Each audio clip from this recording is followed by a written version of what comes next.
जोगन कंथा, आपका हमारे राजभवन में स्वागत है। आपके मुख से नारायण की इतनी सुंदर स्तुति सुनकर हम कृतार्थ हुए। कृपा करके आप मुझे कुछ भेंट स्वरूप देने की अनुमति दीजिए। हरि हरि, अवश्य महाराज। महारानी,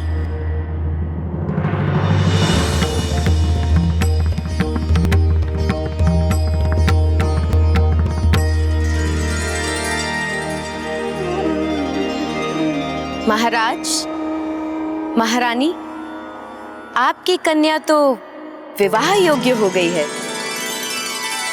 आप बिल्कुल उचित कह रही हैं जोगन कंथा। हमारी पुत्री पार्वती को आशीर्वाद दीजिए जिससे उसका विवाह शीघ्र संपन्न हो।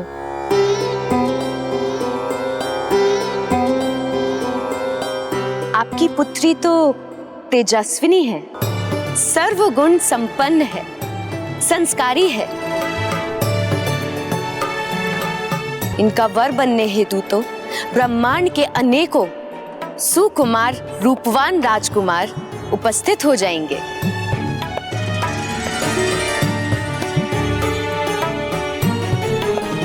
क्षमा कीजिए कंथा, किंतु मुझे उन राजकुमारों में कोई रुचि नहीं।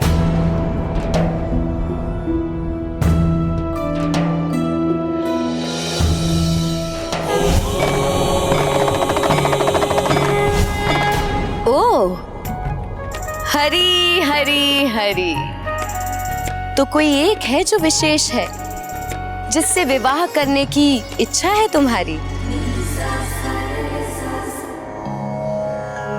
माता, मुझे ऐसी पुत्री चाहिए जो महादेव की पत्नी बनने की अधिकारी हो।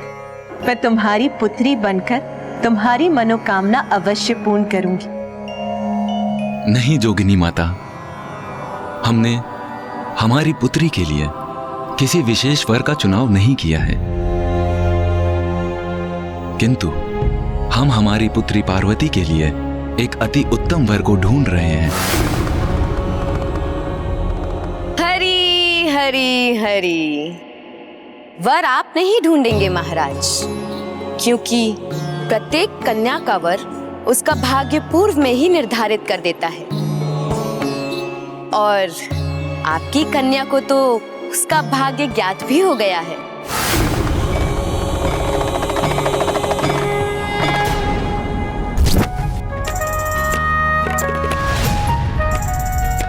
क्यों पुत्री, तुम्हारे मन में उसकी छवि है ना, जिसे तुम पति रूप में पाना चाहती हो?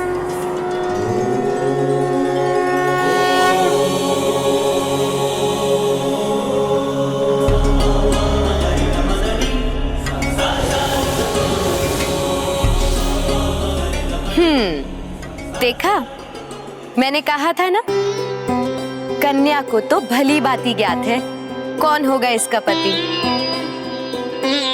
किंतु किसी अन्य को बताया नहीं कन्या ने। और उचित भी है, क्योंकि बताने का लाभ ही क्या है? मैं कुछ समझी नहीं जोगन माता। तनिक अपना हाथ तो दिखाओ कन्या।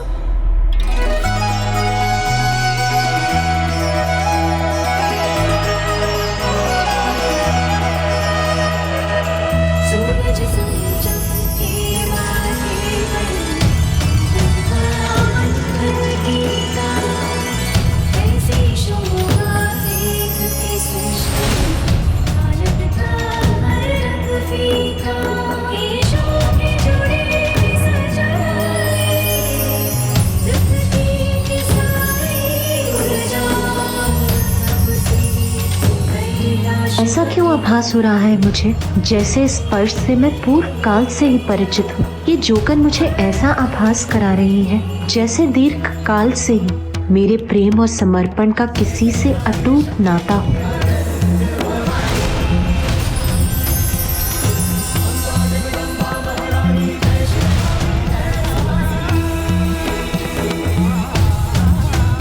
क्या हुआ जोगन माता?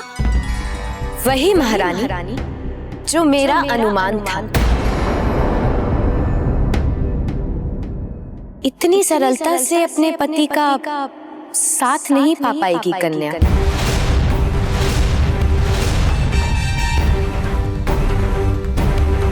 वो आपकी कन्या का भाग्य नहीं, क्योंकि उसके लिए इसे 3000 वर्षों तक कठिन तपस्या करनी होगी।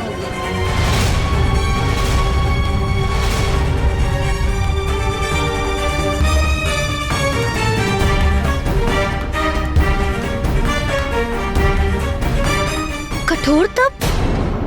जो कन्या के हृदय में वास करते हैं उन्हें कठोर तप कर प्रसन्न करना होगा, तभी विवाह होगा राजकुमारी का। ये आपको बताना मेरा दायित्व था, जो अब पूर्ण हुआ। अब मैं जाती हूँ। हरी हरी हरी।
पार्वती, तुम रो रही हो? क्या हुआ? ये अश्रु क्यों है तुम्हारे नेत्रों में? याद नहीं माता, किंतु जोगिन माता को जाते थे मुझे ऐसा प्रतीत हो रहा है कि कोई अत्यधिक समीपी मुझसे दूर जा रहा है।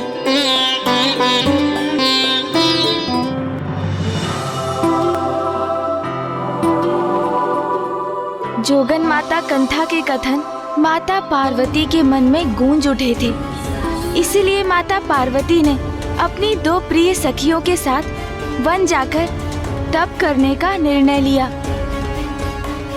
किंतु माता आदिशक्ति के इस निर्णय ने उनके माता पिता के मतों में भिन्नता ला दी।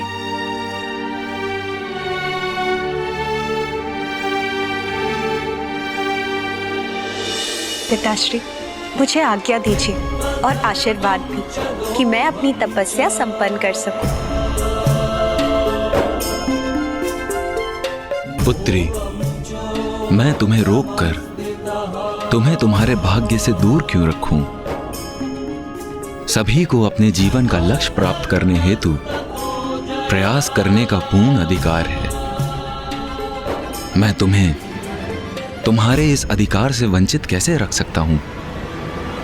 माँ, मत जाओ पुत्री, हठ मत करो, बड़ा कठिन होता है तब। तुम एक राजकुमारी हो, बचपन से ही समस्त सुख सुविधाओं में बड़ी हुई हो। वन में तपस्या में जो कष्ट होंगे उन्हें कैसे सहन कर पाओगी तुम? वन में वन्य जीवों के मध्य कैसे रह पाओगी तुम? ऐसे निर्जन स्थान पर मैं तो अपनी पुत्री की कभी कल्पना भी नहीं कर सकती। माँ, माँ, मुझे ना ही कोई भय है और ना ही राजभवन के किसी भी सुख की कोई लालसा, और मैं ये तपस्या अपने पति को पाने के लिए ही करने जा रही हूँ। माँ, मुझे अनुमति दीजिए कि मैं ये तपस्या पूर्ण कर सकूं।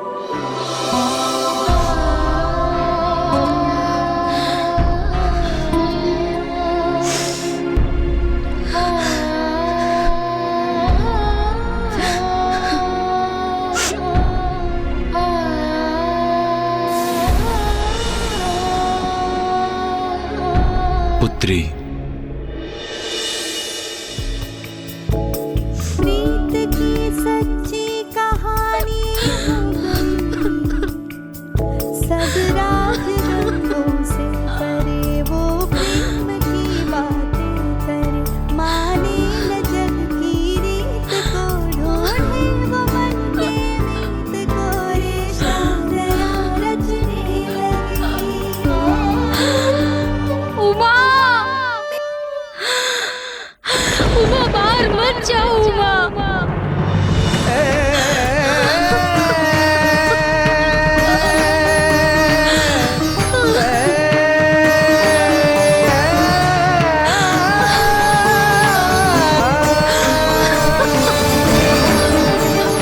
देवी मैना,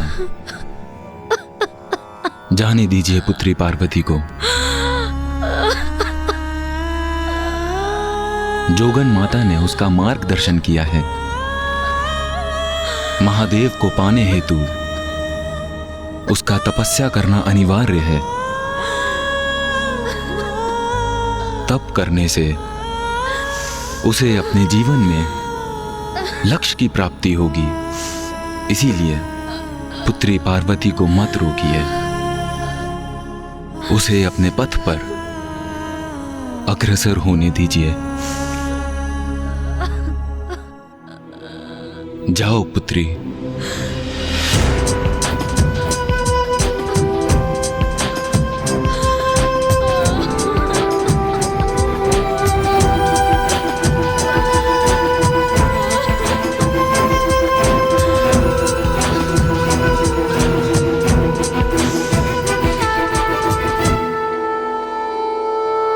माता मैना अपनी पुत्री को रोकना चाहती थीं, किंतु उनके मुख से कोई शब्द ही नहीं निकले। और रुदन करते समय यदि वो कुछ कह सकी तो वो था उमा, उमा अर्थात रुक जाओ। इसीलिए तब से माता पार्वती को एक और नाम प्राप्त हुआ, उमा। अपनी पुत्री को कठोर तप हेतु वन जाते देख कितनी पीड़ा हुई होगी माता मैना को। अवश्य माता, ये तो सभी के लिए अत्यंत कठिन था, किंतु यही तो थी महादेव की वो परीक्षा जिसमें सफल होकर ही माता पार्वती उनका सानिध्य पा सकती थी। और फिर माता पार्वती अपनी सखियों माता जया और माता विजया के साथ गंगोत्री के श्रृंगी तीर्थ पर चली गईं और उन्होंने अपनी तपस्या आरंभ की।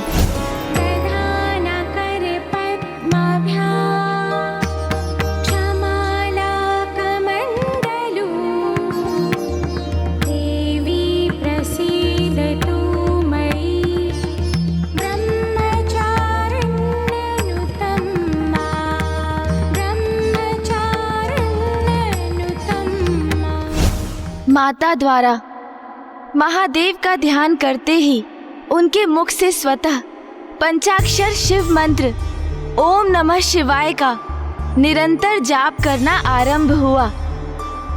किंतु माता ने अभी अपनी तपस्या आरंभ ही की थी कि तभी वहां अट्टासुर और नाराज पहुंच गए।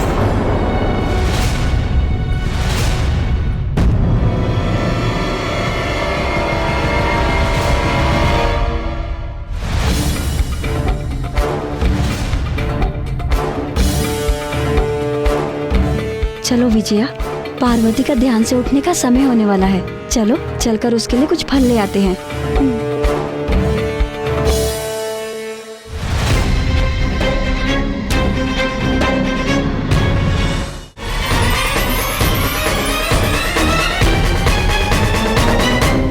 देवी आदि शक्ति अपनी तपस्या में लीन है, कहीं हमारे यहाँ होने का आभास न हो जाए उन्हें। अटासुर, यही है देवी आदि शक्ति? हाँ, यही है वो। कितने भीरू असुर हो तुम, एक साधारण नारी से डरते हो? साधारण नहीं, असाधारण है वो, क्योंकि मैं इनकी शक्ति का साक्षी रह चुका हूँ।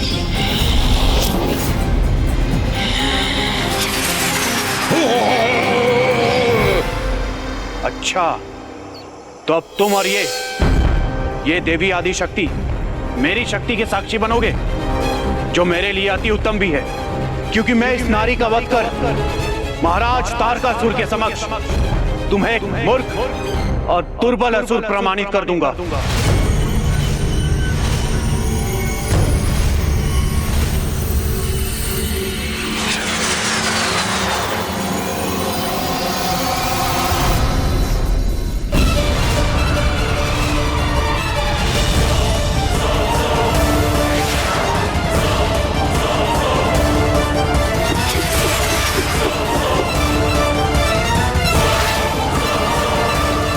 गया तो है ये विस्मयी असुर, किंतु ये लौट सकेगा अथवा नहीं ये ज्ञात नहीं मुझे।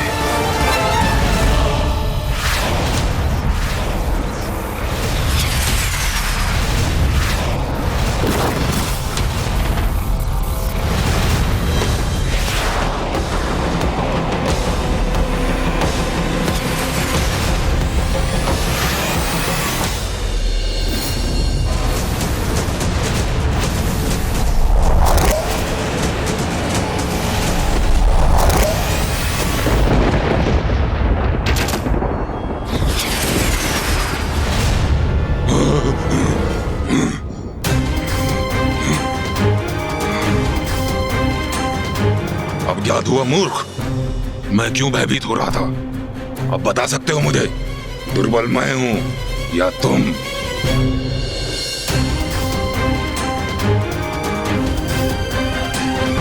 माता ने एक ही वार से तारकासुर के मायावी महायोद्धा का वध कर दिया और वो पुनः तपस्या में लीन हो गईं। और जब अट्टासुर ने इसकी सूचना तारकासुर को दी तो वो ये सूचना पाकर और भी भयभीत हो गया, क्योंकि अब वो ये समझ चुका था कि यदि माता की तपस्या संपन्न हुई तो उन्हें महादेव का साथ प्राप्त होगा, और इसकी कल्पना भी उसके लिए असहनीय थी।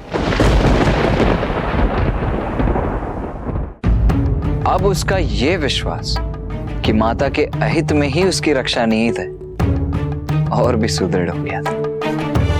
किंतु कई प्रकार के विघ्न आने के पश्चात भी माता अपनी तपस्या में और अधिक लीन होती जा रही थी।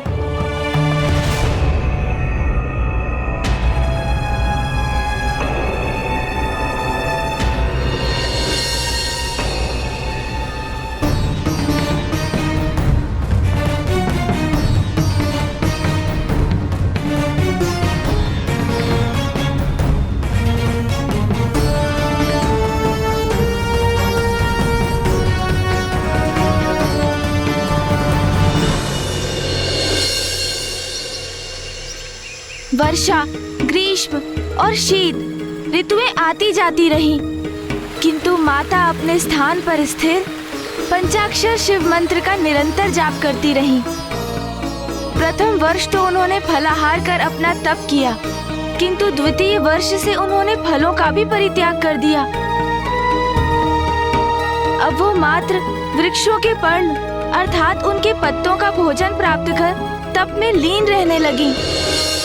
और जैसे जैसे माता का तप और भी कठोर होता गया, उनके संपूर्ण व्यक्तित्व से एक प्रचंड ऊर्जा प्रस्फुटित होने लगी।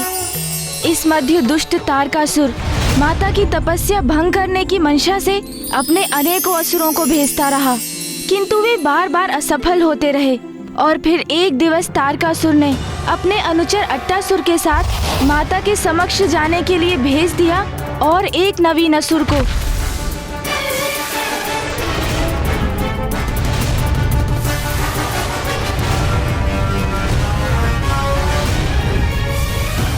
जाओ मूर्ख जाओ, तुम भी अपनी शक्ति का प्रयोग करके देख लो।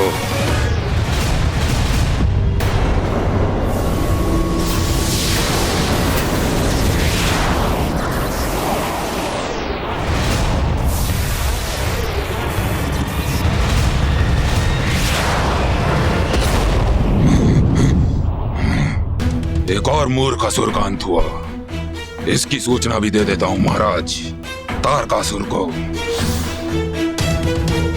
माता पार्वती ने पुनः तारकासुर द्वारा भेजे असुर महायोद्धाओं का अंत कर दिया था। और वो अब और भी गहरी तपस्या में जा रही थी।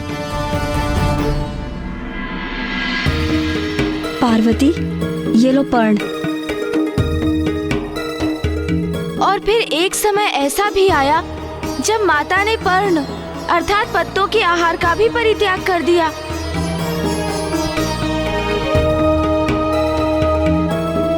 और अब वो निराहार रहकर ही तपस्या कर रही थी, और जिस कारण देवताओं ने उन्हें एक और नाम दिया, अपर्णा। स्वामी, देवी पार्वती की कितनी कठोर परीक्षा ले रहे हैं महादेव। हाँ प्रिय, ईश्वर की प्राप्ति का तो एक ही मार्ग है, तपस्या। और मुझे पूर्ण विश्वास है कि देवी पार्वती कठोर तप के पश्चात अपने ईश्वर को प्राप्त कर ही लेंगी।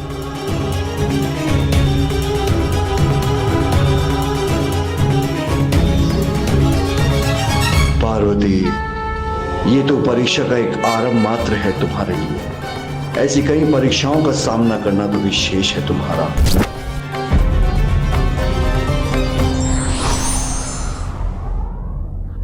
बिना श्रम और त्याग के कुछ भी प्राप्त नहीं होता। महादेव का सानिध्य और उनका साथ पाने के लिए माता ब्रह्मचारिणी ने कठोर तप करना आरंभ कर दिया। दिवस, मास और वर्ष बीतते गए, किंतु माता का तप चलता ही रहा। इतना कठोर तप करने के कारण माता की देह इस अवस्था में पहुंच चुकी थी कि अब माता अपने नेत्र तक नहीं खोलती थी।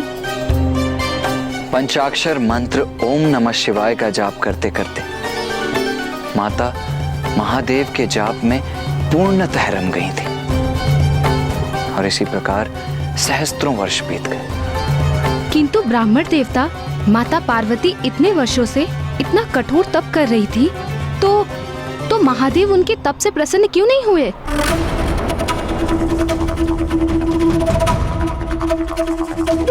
यही तो महादेव की परीक्षा थी माता। और अब ये माता का दृढ़ निश्चय था कि वो इस परीक्षा में सफल होकर अपने तप के माध्यम से महादेव का सानिध्य पाकर ही उठने वाली थी। किंतु यदि किसी कारण माता पार्वती उससे पूर्व ही अपने तप से उठने के लिए विवश हो जाती तो फिर माता को अपना तप पुनः आरंभ करना अनिवार्य होता। और माता का तप भंग करने के लिए तारकासुर ने एक नवीन योजना बना ली थी। कदापि नहीं हो सकता ऐसा, कदापि नहीं। महाराज, मैंने तो आपको पहले ही सावधान किया था। वो कोई साधारण नारी नहीं, देवी आदि शक्ति है वो। मुझे शीघ्र ही कुछ करना होगा। महादेव का साथ पाने का देवी आदि शक्ति का तप यदि सफल हो गया तो उनके पुत्र का जन्म होगा। उनके पुत्र का जन्म अर्थात मेरा काल बनेगा वो। ऐसा कदापि नहीं होने दूंगा मैं, कदापि नहीं। किंतु महाराज, हम कर भी क्या सकते हैं? सर्वप्रथम मैं उसका वध करने गया तो मैं मरणासन अवस्था में ही लौटा। फिर आपने अनेकों असुरों को वहां भेजा, किंतु देवी आदि शक्ति ने उन सभी का अंत कर दिया। महाराज, अब कोई शेष उपाय ही कहाँ है हमारे पास? शक्ति नहीं, कुटिलता की आवश्यकता है मूर्ख। ज्ञात नहीं है तुम्हें कि देवी आदि शक्ति अपने निराहार तप के कारण अत्यंत दुर्बल अवस्था में है, शक्तिहीन हो चुकी है वो, और देवता भी उनकी सहायता नहीं कर सकते।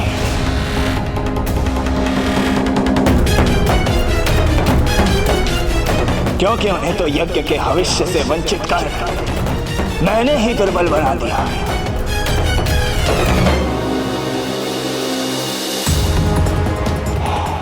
देवी आदि शक्ति के अंत का सबसे उचित अवसर है।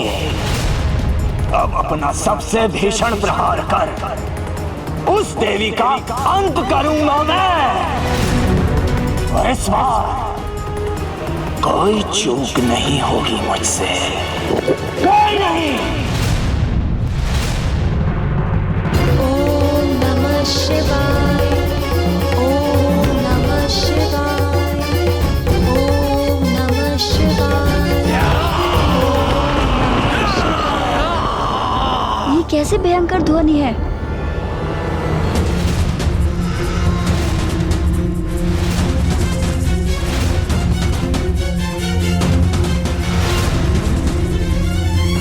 सखी जया, ये तो असुर इधर ही बड़े आ रहे हैं। इनकी ही पदध्वनि सुनाई दी थी हमें, परंतु हमारे रहते पार्वती तक नहीं पहुंच सकेंगे ये असुर।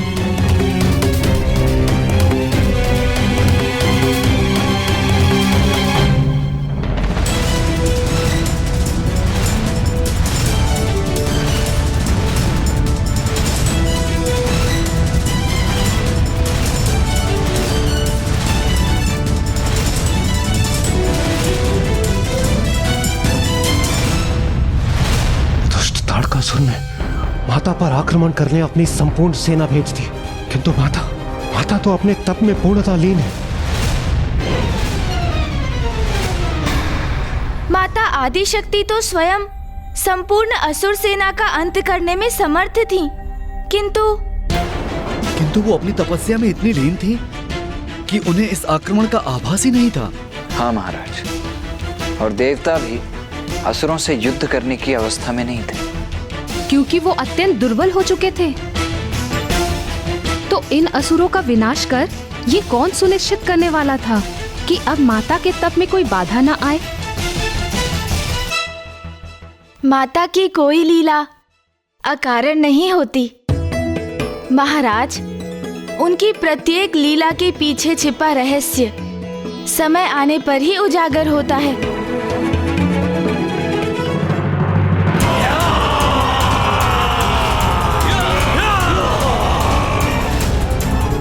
सखी जया, इन दुष्ट असुरों ने तो घेर लिया है हमें। हाँ, लेकिन हमारे रहते ये असुर पार्वती तक कदापि नहीं पहुंच सकते।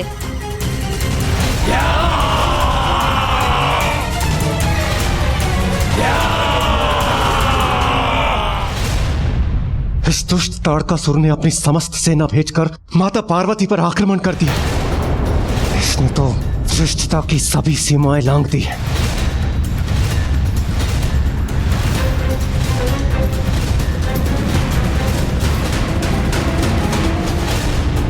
कारण कुछ भी हो, देवी पार्वती की तपस्या भंग नहीं होनी चाहिए, अन्यथा उन्हें अपना तप पुनः आरंभ करना होगा।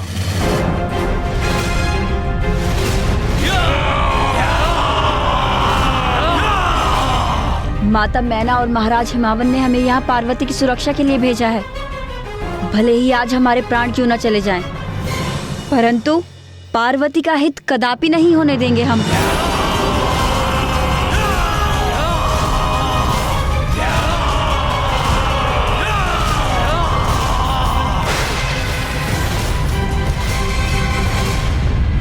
अब मेरे हस्तक्षेप से देवी पार्वती की तपस्या की रक्षा करने का समय आ गया है। बस बस, महादेव की परीक्षा में सफल होने के लिए इतनी कठोर तपस्या कर रही है देवी पार्वती,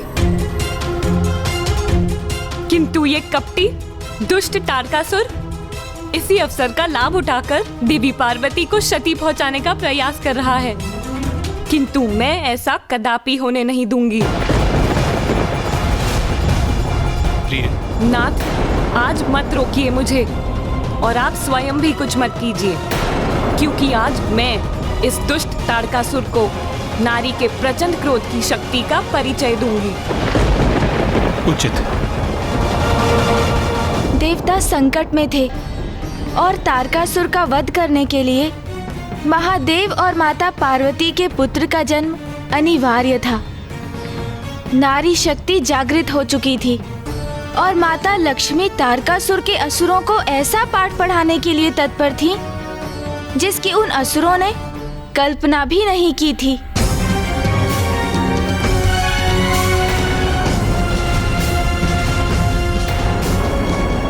दुष्टों, तुम्हें पार्वती तक नहीं पहुंचने देंगे हम। अब किसी भी क्षण देवी आदि शक्ति अपने नेत्र खोलेंगी और इन सभी मूर्खों का सर्वनाश होगा।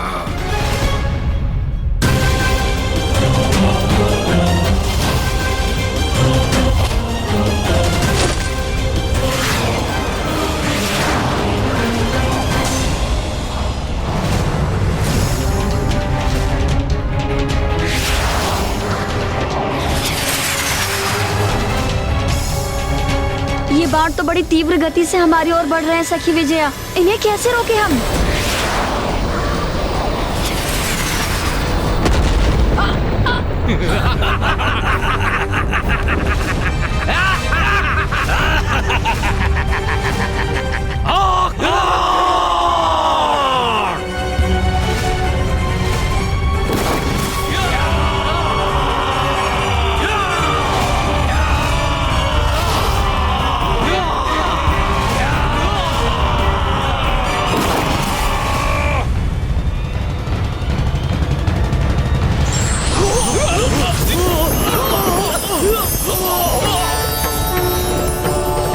ये प्रकाश कहां से उत्पन्न हो रहा है? इससे हमारे नेत्र चौंधिया रहे हैं। दूर करो इस प्रकाश को।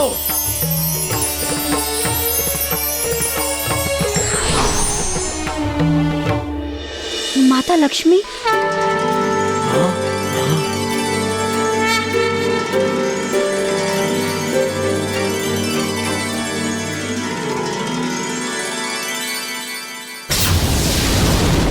माता लक्ष्मी पहुंच गई वहां पर। उचित है, वहां पहुंचकर उन्होंने स्वयं ही इन असुरों को रोक दिया।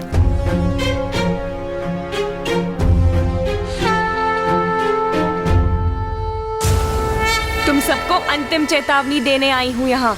लौट जाओ यहाँ से। बहुत चर्चा सुनी थी किसी देवी आदि शक्ति की जो एक दृष्टि से असुरों का नाश करती है, किंतु वो तो एक परिहास ही है। क्योंकि मुझे तो दो अति सुंदर नारियां ही दिखाई दे रही हैं यहाँ, जो इन टहनियों से हमसे युद्ध करना चाहती है। और इन दोनों के पीछे एक अन्य दुर्बल नारी ध्यान में मग्न है।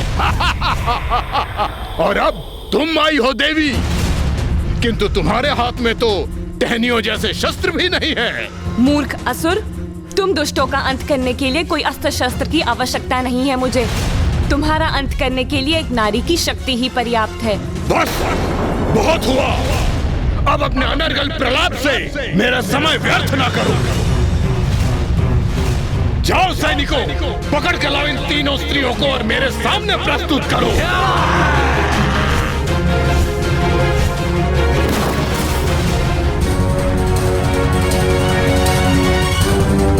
चेतावनी देने आई थी मुझे।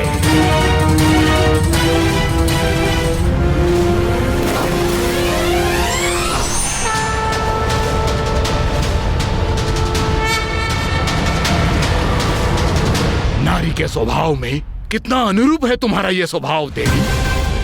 क्या आशय है तुम्हारा? क्या रसोई गृह के पात्रों से युद्ध करोगे हमसे?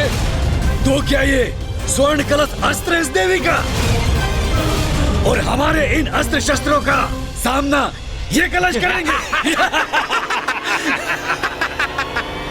मेरा स्वर्ण कलश क्या कर सकता है वो तो तुम्हें अभी ज्ञात हो जाएगा मूर्खों।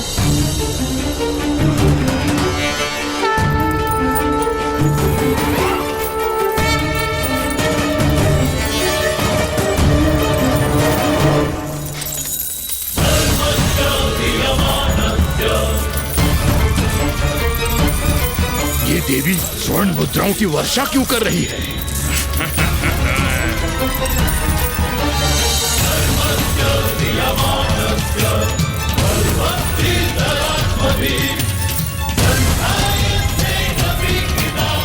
इतनी स्वर्ण मुद्राएं, इतना धन।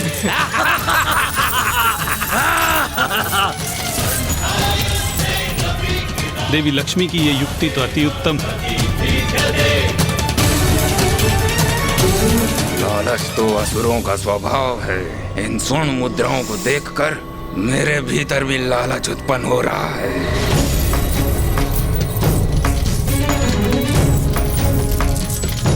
स्वर्ण मुद्राएं, सर्वप्रथम इन्हें समेट लेता हूँ, फिर इन स्त्रियों से निपटूंगा।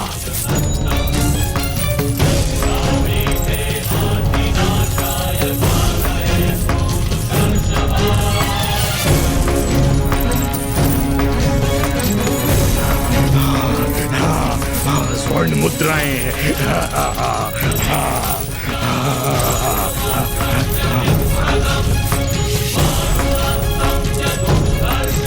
स्वर्ण मुद्राएं हमें भी प्राप्त होनी चाहिए। हम पीछे क्यों रहे? चलो आगे बढ़ो। चलो।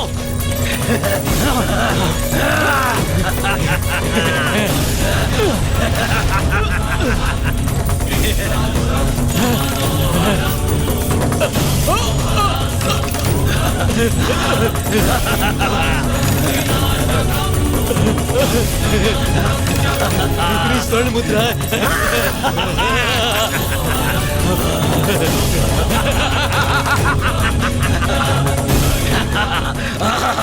आनंद आ गया, आनंद आ गया। के स्पर्श से इस स्वर्ण के भी धनी हो जाएंगे, अब हम भी धनी हो जाएंगे।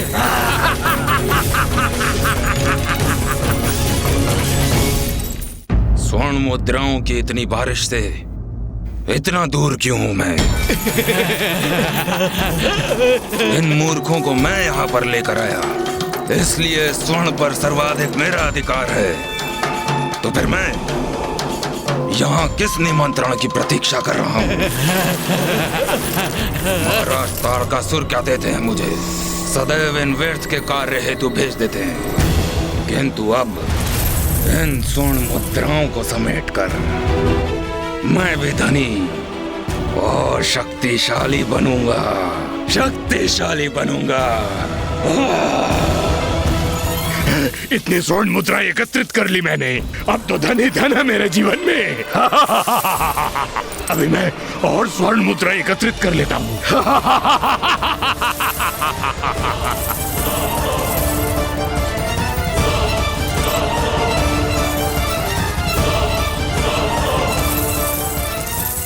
अरे ये स्वर्ण मुद्राएं स्वतः कैसे गतिशील हो गई? ये स्वर्ण मुद्राएं तो हम असुरों को ग्रास कर रही हैं।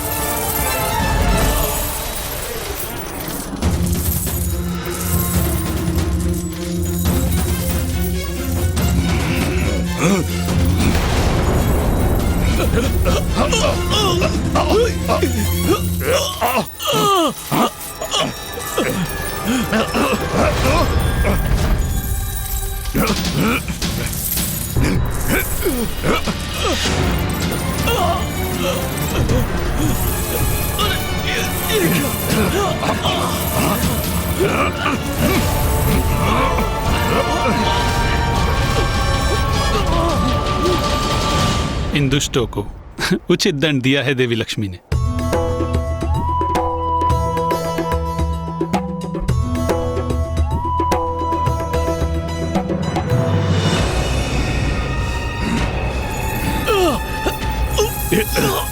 कदाचित निर्धन रहने में ही भलाई है।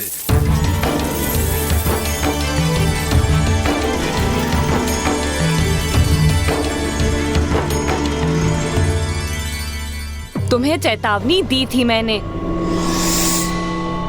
ए नारी, हमारे पांव जकड़ लिए तो क्या हुआ? हाथ तो अभी भी हमारे मुक्त है और मैं इन्हीं हाथों से तुम्हारा अंत करूंगा।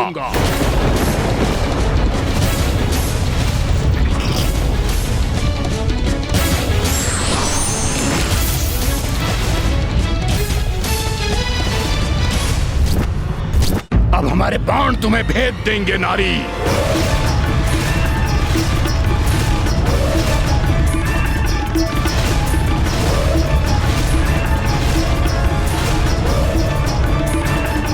ये दुष्टासुर तो माता लक्ष्मी पर अपना लक्ष्य साध रहे।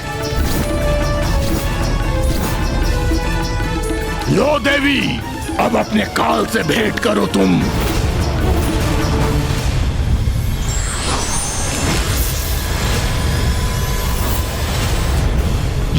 ये क्या कर रही हो देवी?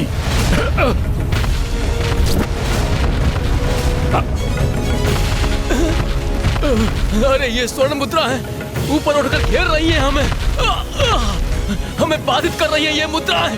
क्या करें हम?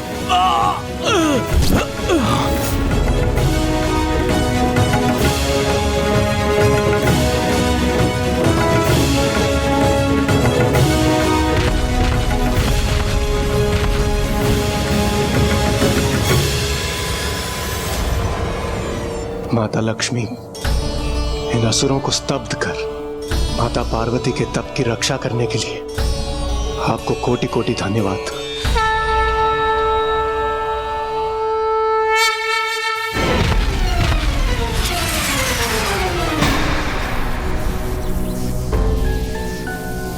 आप निश्चिंत होकर अपनी तपस्या पूर्ण कीजिए देवी पार्वती।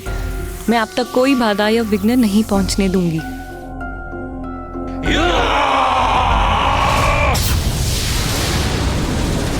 ये ध्वनि कहां से आ रही है?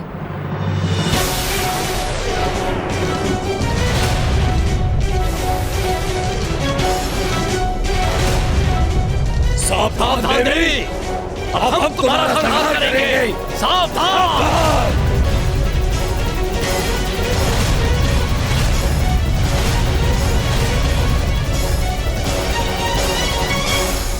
और असुर?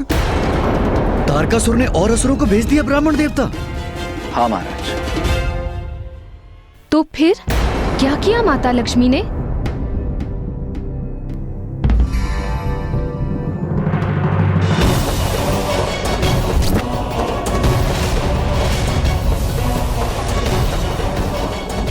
आकाश में तो जैसे असुरों की वर्षा सी हो रही है।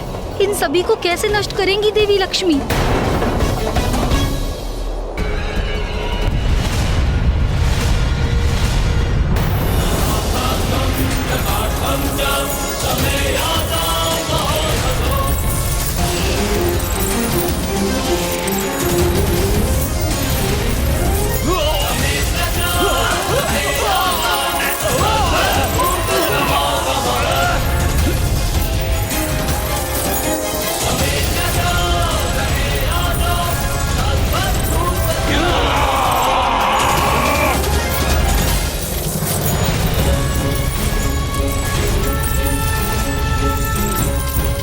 दूसरी ओर से भी असुर आने लगे हैं। असुरों की सेना हर ओर से आ रही है। इस प्रकार तो ये दुष्ट देवी पार्वती की तपस्या भंग कर ही देंगे।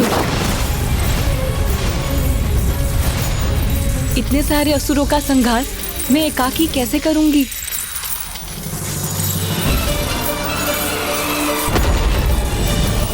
एकाकी नहीं देवी लक्ष्मी, अपितु हम दोनों मिलकर इनका संहार करेंगे।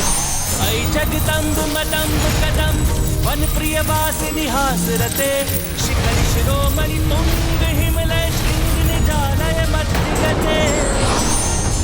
नारी को दुर्बल समझने की भूल नहीं करनी चाहिए, अन्यथा बार बार पराजय का मुख देखना पड़ सकता है।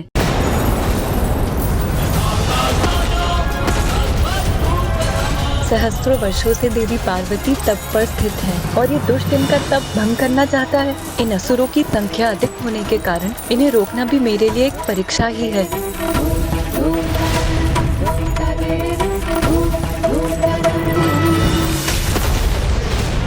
वो अकेले नहीं निपटेंगी इन असुरों से। माता सरस्वती के स्वर से मुझे उनके कोप का आभास हो रहा है, किंतु माता करने क्या जा रही है?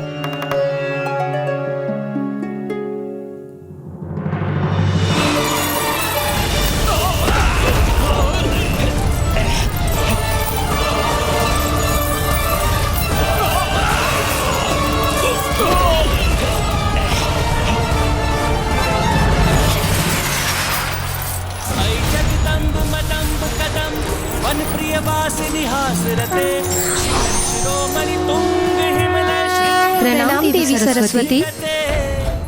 अब ये तृतीय देवी कहां से उत्पन्न हुई?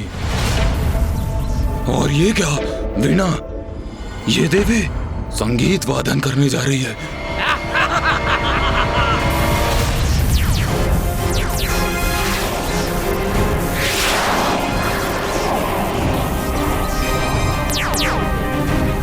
वीणा से उत्पन्न ये स्वर्णिम कीड़े भला हमें क्या क्षति पहुंचा सकते हैं? इन कीड़ों को नष्ट कर दो, आगे बढ़ो और वध कर दो इन देवियों का। हेलो!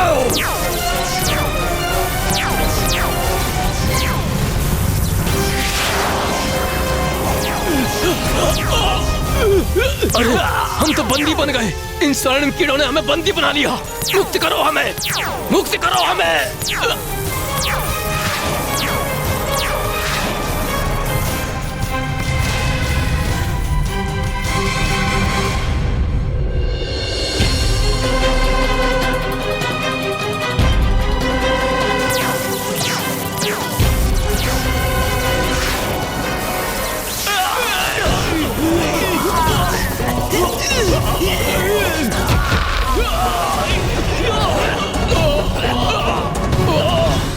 संकट टल गया, अन्यथा देवी पार्वती की तपस्या भंग हो सकती थी।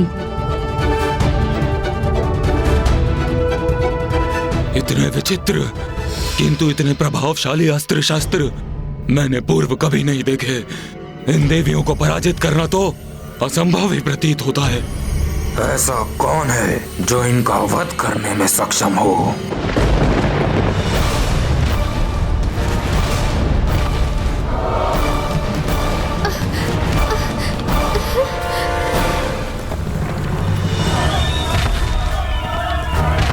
अब कौन आ रहा है यहाँ, जिसके पश्चात से ये भूमि कंपित हो रही है?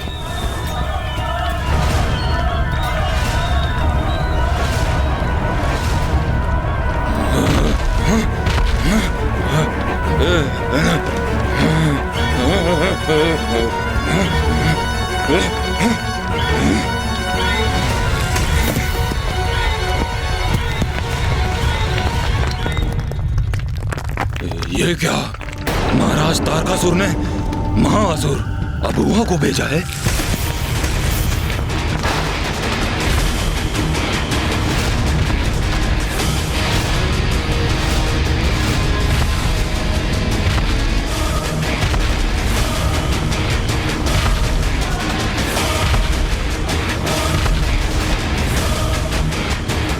ये तो इस पर्वत की ओर आ रहा है जहां मैं स्थित हूं, और इस पर्वत को पार करके ये देवी आदि शक्ति तक पहुंच सकता है।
कौन असुर है? माता लक्ष्मी और माता सरस्वती तो उड़ते असुरों से निपट रही हैं।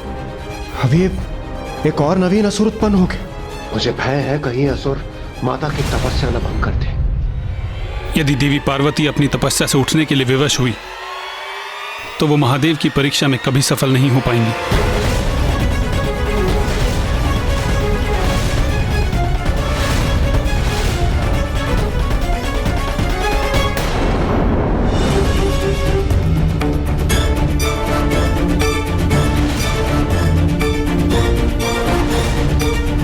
और ये है वो देवी सर्वप्रथम जिसका अंत करना है मुझे।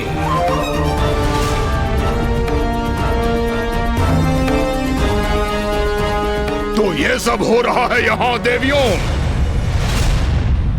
किंतु क्या तुम देवियों को यह ज्ञात नहीं कि महाराज से प्रतीक्षा करवाना सर्वथा अनुचित है? असुर महाराज तारकासुर इस प्रतीक्षा में है कि देवी आदि शक्ति की अंत की सूचना अब आएगी कि तब आएगी, और तुम तुच्छ स्त्रियां अपनी क्रीड़ा से उसमें विलंब उत्पन्न कर रही हो। किंतु कोई बात नहीं, अबुआ यहाँ प्रस्तुत है, और जो धैर्य धारण कर प्रतीक्षा करते हैं उन्हें उसका उचित फल भी प्राप्त होता है। और मैं अब महाराज की प्रतीक्षा को सार्थक करूंगा, और तुम तीनों देवियों का अंत कर एक के स्थान पर उन्हें 3 देवियों के अंत की सूचना दूंगा। एक अन्य विचार आया है मेरे मन में, क्यों ना मैं इस संपूर्ण सृष्टि का ही विनाश कर दूं, क्योंकि जब सृष्टि ही शेष नहीं रहेगी तो सदा के लिए तुम तीनों देवियों का भी अंत हो जाएगा।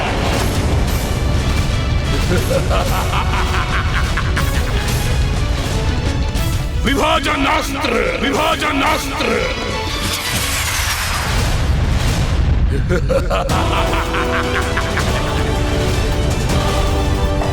ये कौन सा अस्त्र है ब्रह्मदेव?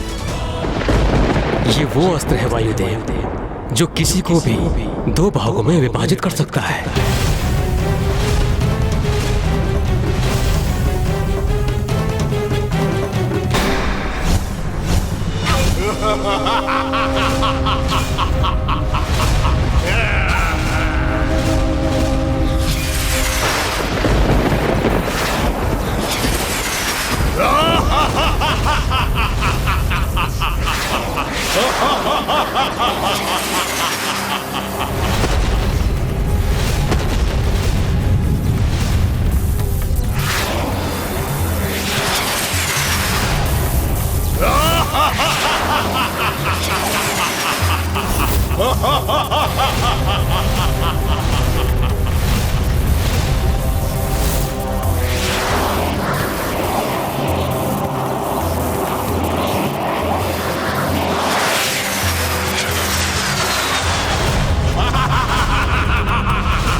माता का तप भंग हो गया।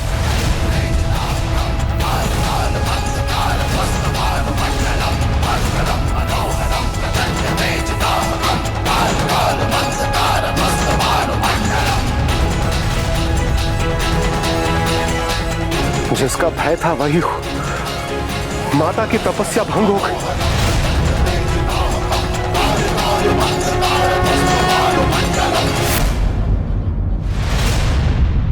प्रकृति के साथ हिंसा करने का दुस्साहस कैसे किया तुमने?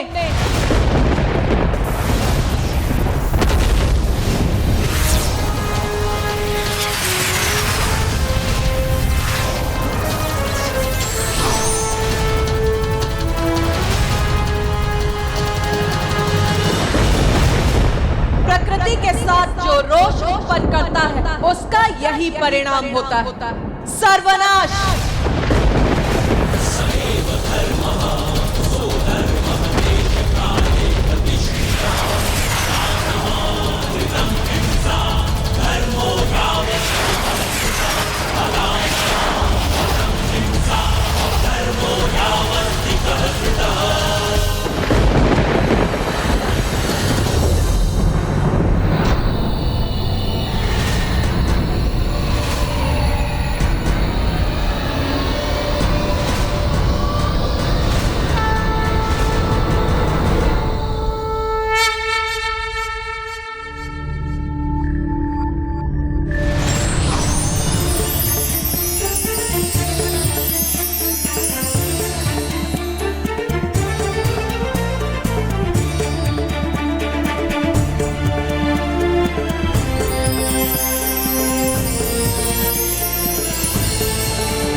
देवी आदिशक्ति, अच्छा है, अब युद्ध का आनंद आएगा।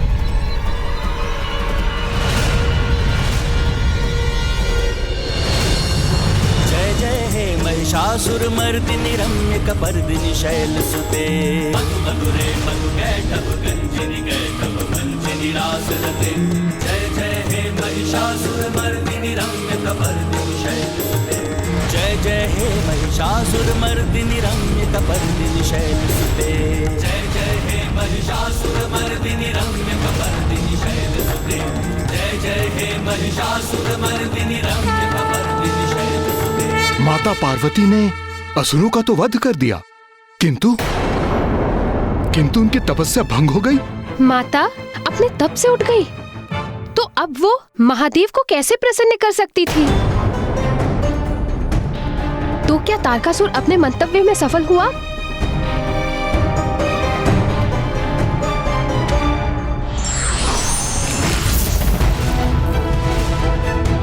जिसका भय था वही हो, माता की तपस्या भंग हो गई।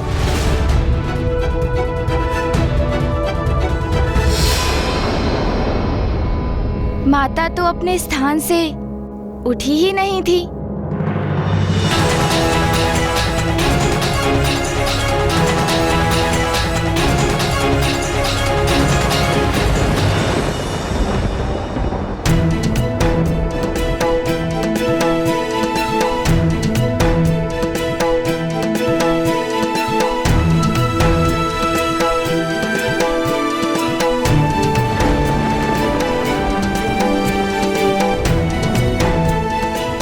माता, आपने इस असुर रूपी संकट का निवारण किया, आपको कोटि कोटि धन्यवाद। उचित है, बहन पार्वती का तप खंडित नहीं हुआ।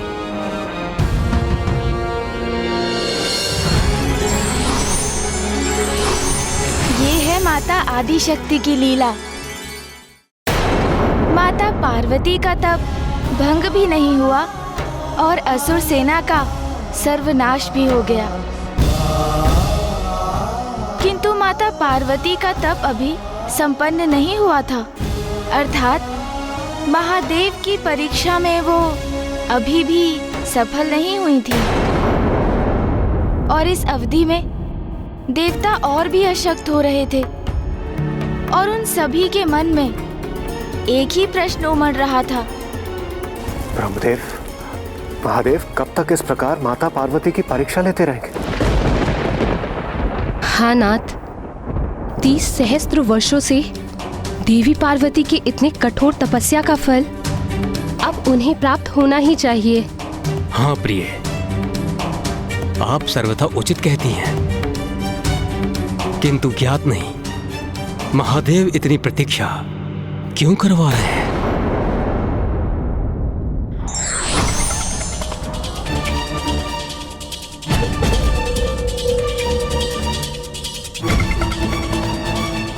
प्रणाम नारायण। देवराजेंद्र, अब और विलंब उचित नहीं। अब समय आ गया है कि आप सभी देवता एकत्रित होकर महादेव के समक्ष प्रस्तुत हों और उनसे विनती करें कि वो देवी पार्वती की परीक्षा संपन्न करें। उचित है नारायण।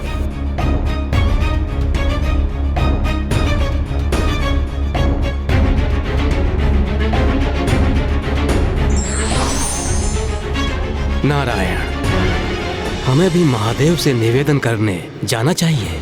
नहीं ब्रह्मदेव, आपको जाना तो है, किंतु महादेव के समक्ष नहीं, अपितु कहीं और एक अत्यंत महत्वपूर्ण कार्य करने। आपको तारकासुर के समक्ष जाना है और उसे कार्य करने के लिए तैयार करना है। तारकासुर? ये आप क्या कह रहे हैं नारायण? मैं जाऊं तारकासुर के निकट? किंतु क्यों? क्यों ब्रह्मदेव? आपने ही उस दुष्ट को वरदान दिया था ना, और आप तो उसके आराध्य हैं। तो आपका सुझाव नहीं स्वीकार करेगा तो भला किसका करेगा? ब्रह्मदेव, एक दीर्घ अवधि से मेरी बहन पार्वती महादेव को प्रसन्न करने के लिए कठोर तपस्या कर रही है, जिससे महादेव प्रसन्न होकर उनसे विवाह करें, जिसके उपरांत उनका पुत्र उत्पन्न हो, जो तारकासुर का अंत करके सृष्टि को इस महासंकट से मुक्त करे। तो आप भी इतना योगदान तो दे ही सकते हैं। ब्रह्मदेव, आप स्मरण रखिए, प्रत्येक बार जब भी आपने या महादेव ने किसी असुर को वरदान दिया है और जो उससे संकट उत्पन्न हुआ, उसका निवारण मैंने अथवा मेरी बहन ने ही किया है। और यह तो सर्वथा स्पष्ट है कि तारकासुर कभी भी अपनी दुष्टता से पीछे नहीं हटेगा। वो महादेव और देवी पार्वती के संयोग की संभावना को मिटाने हेतु वो कोई प्रयास नहीं छोड़ेगा। इसलिए हमें उसके मन को भटकाकर उसकी कुबुद्धि को कहीं और व्यस्त रखना होगा। और ये कार्य आपसे उत्तम कौन कर सकता है?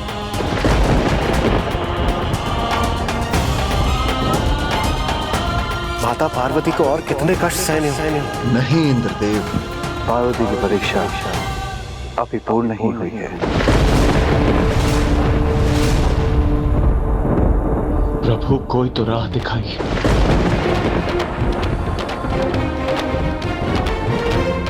हमसे उनकी अवस्था नहीं देखी जाती प्रभु।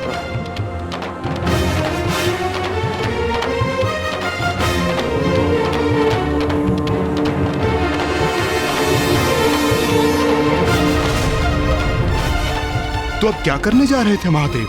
माता पार्वती की एक और परीक्षा। एक और परीक्षा? अपार कष्ट सहकर भी व्यक्ति स्वयं को किसी बड़े उद्देश्य के लिए ही तैयार करता है। अर्थात माता सती ने महादेव को अपार स्नेह दिया, किंतु उनके प्रेम में हठ का भी समावेश था। और माता पार्वती को भी महादेव से प्रेम था, किंतु क्या उनका प्रेम हठ, ईर्ष्या, क्रोध, अहंकार आदि मानवीय संवेदनाओं से ऊपर था? अब इसकी परीक्षा महादेव लेने वाले थे। महादेव परीक्षा लेने वाले थे, परंतु कैसे गणेश जी? ओम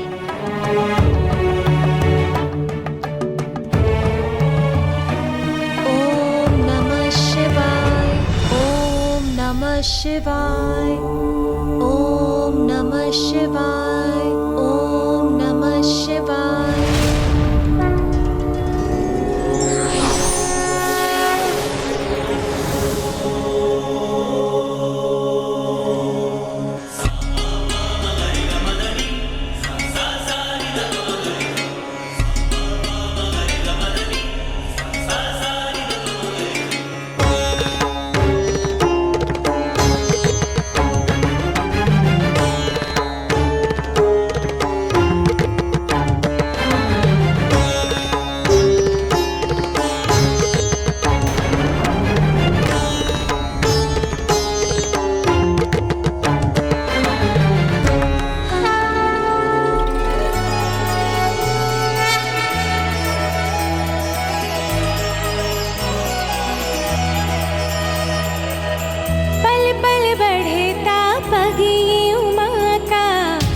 से करने चली मिलाप, अनुपम ये संयोग अनोखा, होगा अब ये पुनर्मिलाप। व्याकुल हृदय और नैना, पार्वती शिव मिलेंगे आज, होगा मंगल पल वो लौकिक, पार्वती शिव मिलेंगे आज, पार्वती शिव मिलेंगे आज।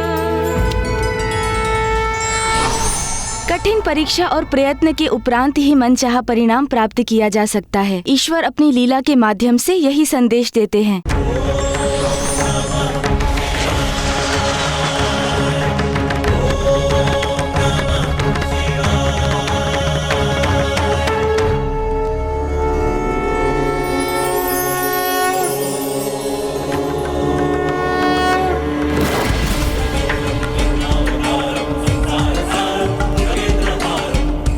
प्रणाम ब्राह्मण देवता।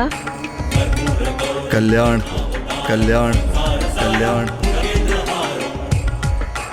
बताइए, हम आपकी किस प्रकार से सहायता कर सकती हैं?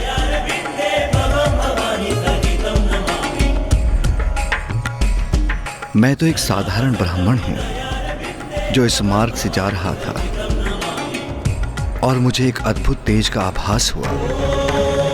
ऐसा तेज जो एक कठोर तपस्या के बाद ही उत्पन्न हो सकता है। उत्सुकतावश मैं इस ओर खींचा चलाया। आपका अनुमान सर्वथा उचित है ब्राह्मण देवता। महाराज हिमावन की पुत्री देवी पार्वती यहाँ अपना तप कर रही हैं।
महाराज हिमावन की अति सुंदर पुत्री एक राजकुमारी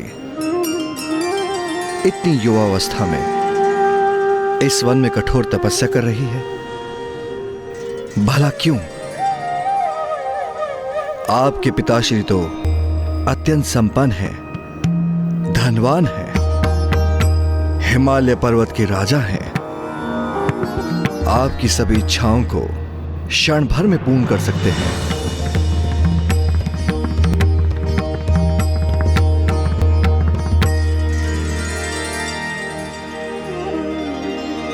अच्छा, समझ में आया। अवश्य किसी ढोंगी साधु के शब्दों से प्रभावित हैं आप। उसने आपको तपस्या करने का सुझाव दिया। क्यों? उचित कहा ना मैंने? नहीं ब्राह्मण देवता, ऐसा कदापि नहीं है। सखी पार्वती तो महादेव को प्रसन्न करने हेतु तो तपस्या कर रही है, जिससे महादेव उन्हें विवाह के लिए स्वीकार कर सके। क्या क्या कहा आपने? महादेव? जिस महादेव को प्राप्त करने हेतु आप इतना कठोर तप कर रही हैं, उस अघोरी से भली भांति परिचित हूं मैं। आपका शुभ चिंतक हूं मैं राजकुमारी। कदाचित स्वयं ईश्वर ने मुझे इस मार्ग पर भेज दिया, जिससे आपके समान निष्कपट भोली राजकुमारी को सावधान करा सकूं। उन महादेव से विवाह करना चाहती हैं आप, जिन्हें विवाह का अर्थ भी ज्ञात नहीं। आपका जन्म संभ्रांत वंश में हुआ। आपके पिता महाराज, आपकी माता महारानी है, किंतु महादेव का जन्म कब, कहां, कैसे हुआ, ये तो आज तक कहीं प्रकट ही नहीं हुआ। एक भिक्षु मात्र है वो स्वयं भोजन नहीं करते, तो अन्य किसी को क्या भोजन देंगे? उनके द्वारा एकत्र की भिक्षा उस कपाल में जो अपने साथ लिए फिरते हैं। अरे आप ठहरी राजकुमारी, आभूषण आपका 16 श्रृंगार है, किंतु वो आभूषण के नाम पे आपको क्या दे सकते हैं? अपने कंठ का सर्प? आपकी मांग सिंदूर के स्थान पर भस्म से सुशोभित करेंगे और राजभवन के स्थान पर आपको कठोर शिलाओं और गुफा वाले कैलाश पर भी रखेंगे। और तो और, कभी भूल से उनका तीसरा नेत्र खुल गया तो आपको भस्म भी कर देंगे।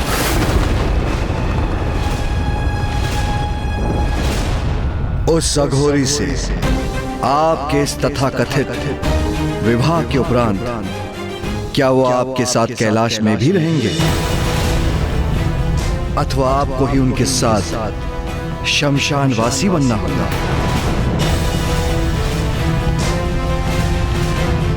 आशा है राजकुमारी कि उनके भूत पिशाच आपको कोई कष्ट न दे। और सुना तो ये भी है कि वो सदाई खोए रहते हैं, वर्षों तक ध्यान में लीन रहते हैं।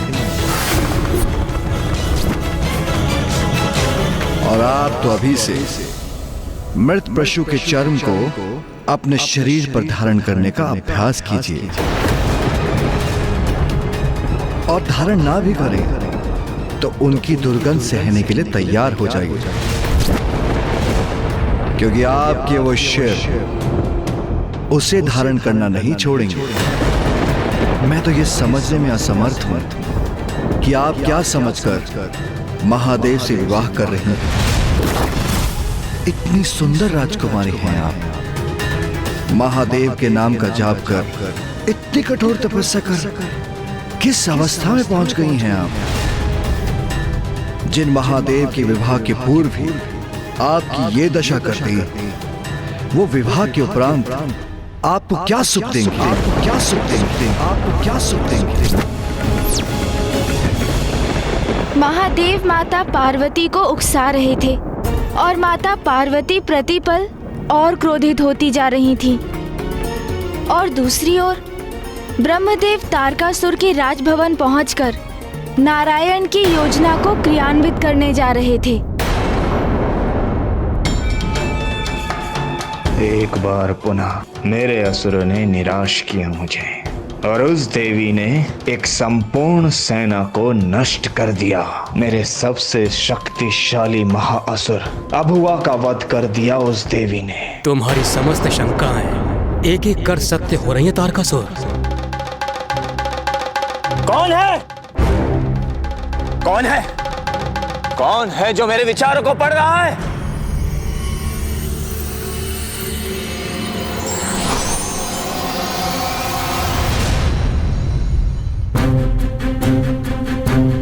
प्रणाम ब्रह्मदेव।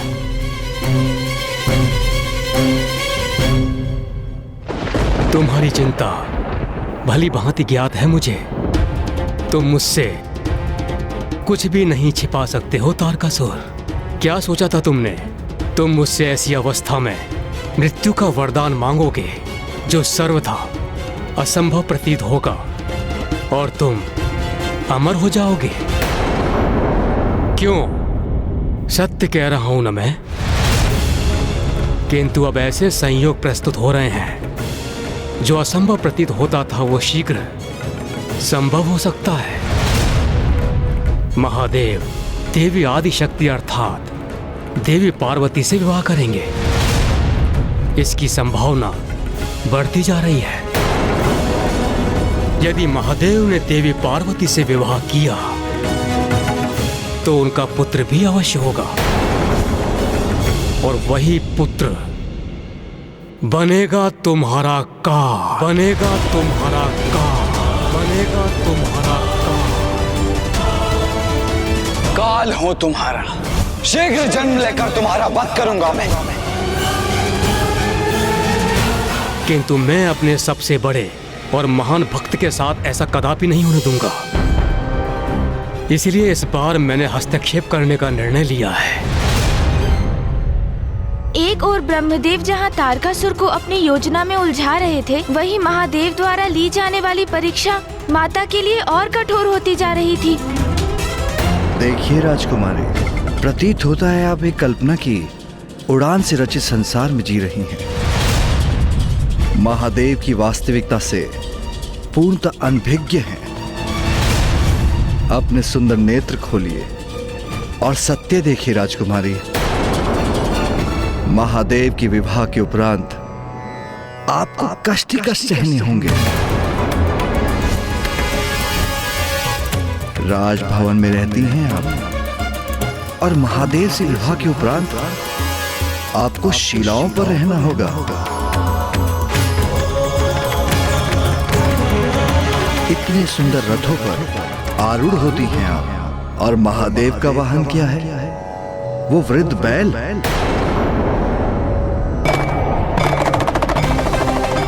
आपका और उनका कोई मेल नहीं।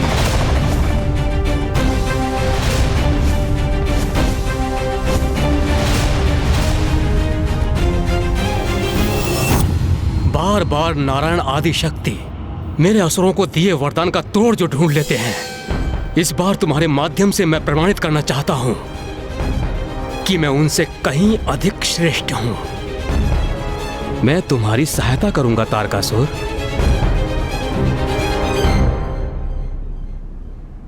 स्मरण रहे तारकासुर, आदि शक्ति हैं वो, कोई साधारण देवी नहीं जिनसे तुम सरलता से निपट लोगे। क्या करूं मैं, आप ही मुझे बताइए। स्वयं को सुदृढ़ और सशक्त करो वत्स। अर्थात एक ऐसी माया नगरी का निर्माण करो जो तुम्हारा स्वयं का स्थान हो, जो तुम्हारा नगर और राजभवन हो। जब महादेव का पुत्र उत्पन्न होगा, इसके उपरांत वो इस नगर में प्रवेश करने का प्रयास करे तो ये पूरा नगर जाल बनकर अपने में फंसा ले। इस तरह महादेव के पुत्र का अंत हो। किंतु प्रभु, मुझे माया नगरी का कोई ज्ञान नहीं। उसकी चिंता मत करो पुत्र, वो विद्या मैं तुम्हें प्रदान करूंगा।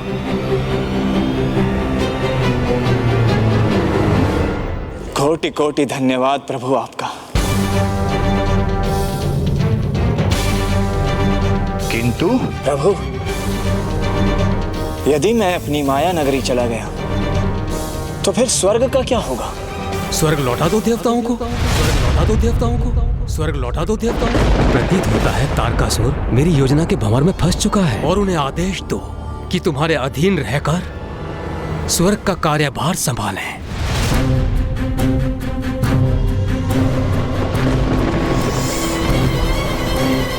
तो उस अवस्था में मुझे ये वरदान दीजिए प्रभु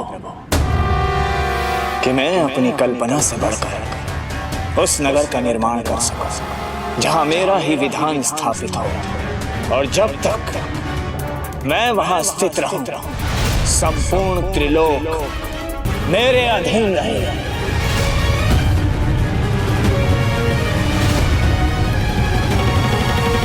तथास्तु, तथास्तु, तथास्तु।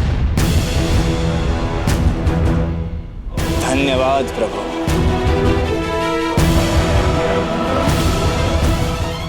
तारकासुर ने अब तक जो आतंक उत्पन्न किया था वो पर्याप्त नहीं था।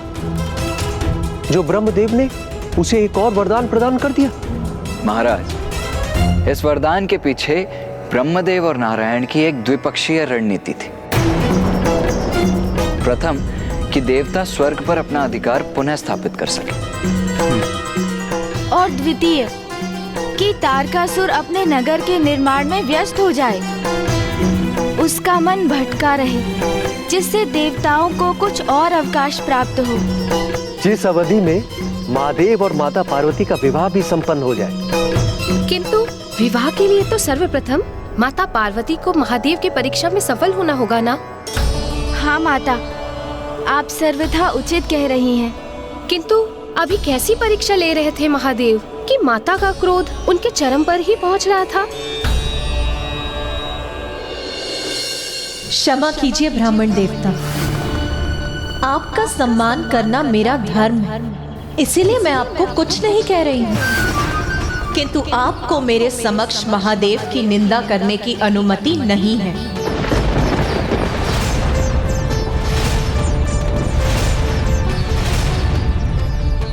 ओह, समझा। महादेव ही आपके क्रोध का कारण है। किंतु ये तो होना ही था, क्योंकि क्या कल्पना की थी और क्या सत्य प्रस्तुत हुआ। इतनी कठोर तपस्या व्यर्थ हो गई आपकी। किंतु आप चिंता मत करें राजकुमारी, अच्छे मन से किया गया कर्म कभी व्यर्थ नहीं जाता। महादेव नहीं तो मैं आपके समक्ष।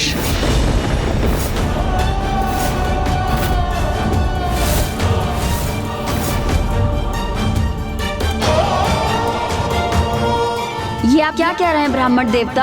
आपका कथन सर्वथा अनुचित है। अनुचित क्यों? मैं तो सर्वथा उचित कह रहा हूं। मैं ब्राह्मण अवश्य हूं, किंतु राजकुमारी को उत्तम भोजन दे सकता हूं और मैं राजकुमारी को उत्तम भवन का निवास भी दे सकता हूं और आभूषण भी प्रस्तुत कर सकता हूं और समाज में प्रतिष्ठा भी प्रदान करा सकता हूं और ये सब आपको वो अघोरी नहीं दे सकता राजकुमारी। इसलिए महादेव का विचार त्याग कर मुझसे विवाह कीजिए।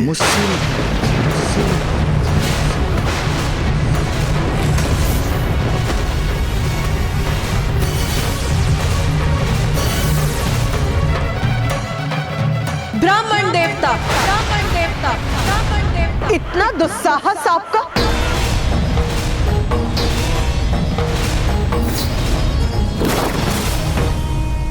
क्रोध त्यागिए सुंदरी और स्वीकार कीजिए मुझसे मेरे विवाह का प्रस्ताव।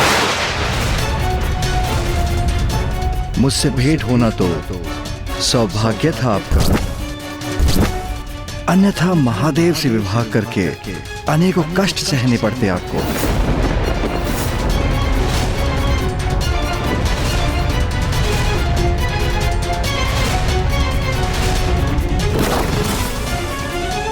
तो कहिए, विवाह करेंगी ना मुझसे? विवाह करेंगी ना मुझसे?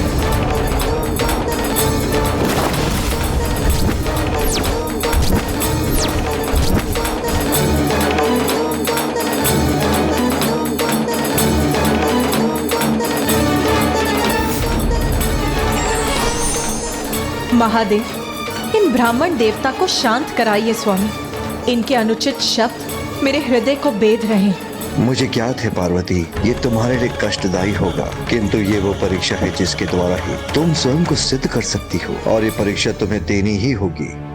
ब्राह्मण देवता इतनी दुष्टता कर पार्वती को क्यों उकसा रहे हैं? कहीं पार्वती ने इन ब्राह्मण देवता पर अपना क्रोध व्यक्त कर दिया तो तपस्या के उपरांत कितना बड़ा अपराध हो जाएगा।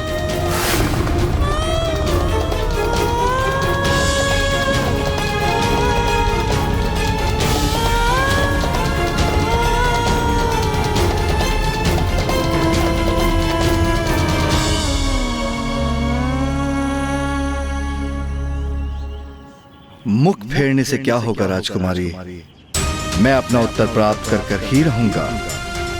महाज्ञानी ब्राह्मण हूं मैं, मेरी पत्नी बनकर मेरी सेवा करेंगी तो उद्धार हो जाएगा आपका। पार्वती अपने क्रोध पर नियंत्रण कर रही हैं और ये ब्राह्मण देवता अपने शब्दों से उनकी क्रोध अग्नि में घृत डालने का कार्य कर रहे हैं। ओह, समझा, आप मुझसे अपना मनोहार करवाना चाहती हैं। उचित है, मैं वो भी करूंगा, किंतु आपकी ना कदापि स्वीकार नहीं करूंगा।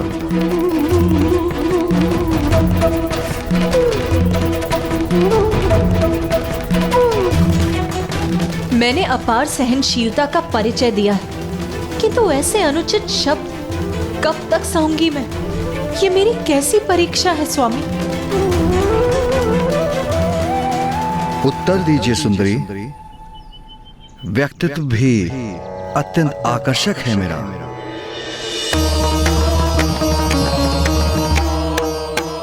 उन अघोर अघोरी महादेव और आपकी जोड़ी की तुलना में तो हम दोनों अनेकों गुण सुंदर दंपति होंगे। बस बस बस।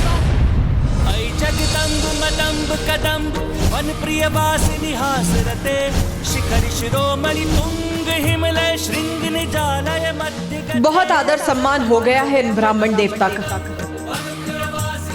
किंतु अब एक क्षण भी यहाँ रुककर इनका अनर्गल प्रलाप और नहीं सहूंगी मैं। जो मेरे स्वामी महादेव की निंदा करेगा वो तो महापाप का भागी होगा, किंतु जो उनकी निंदा का श्रवण करेगा वो भी तो पाप ही करेगा। चलो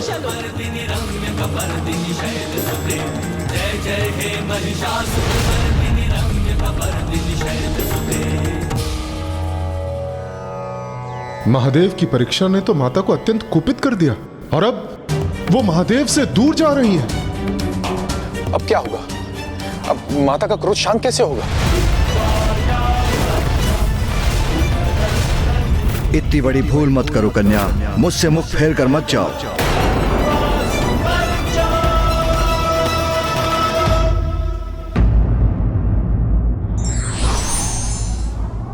पूर्ण समर्पण और आस्था ही किसी भी भक्त को उसके भगवान के निकट ला सकता है।